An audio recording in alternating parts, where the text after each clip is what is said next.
what are the difficulties that you met in your path? Well, that's a 10 million euro question. That's exactly why you need innovation consultants. You need different people to come in to these corporates and try to figure out how you could make innovation happen. Because as you mentioned, outside corporates, you have the startup ecosystem, you have a different mindset, you have venture capitals. They look for people with nice and valuable ideas. They try to support them and scale them. In the corporates, the system is not designed for this. The system is basically to scale further and to repeat what already works. So to some extent, it also makes sense. Corporates probably started small and then they grew. And as they grow, they want to figure out what works. They want to keep doing it. And they have to manage their risks quite carefully also because they are on the market. They have responsibilities. They have shareholders. They have to report to their shareholders.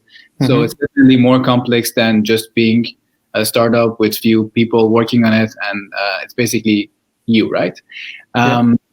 So it is very complex, and I think the whole challenge of innovation and what makes it interesting is to figure out that sweet spot. So how could you make sure you understand a big corporate strategy and what they're trying to achieve, and design an innovation strategy and design relevant programs which allows them to achieve their goals, by accepting some risks, by exploring some new opportunities, but also in a managed way. So you don't want them to also go all over the place and do exactly what startups do.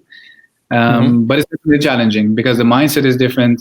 While in the startup world, if you're an entrepreneur, probably you have more tendency to try to figure out real problems in the market and then bring solutions to those.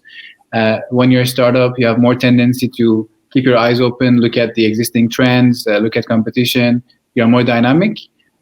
When you're in a corporate, your job is different. Your job is to make sure existing products are selling, that your P&L, so your profit and loss works, that there are no risks that you're exposed to. So there are two different worlds. And I think the whole discussion is, as innovation team within a corporate, how do you make sure there's a good balance of accepting the risk and going for new opportunities, but also running the core business, without which you wouldn't even have budget for innovation, right?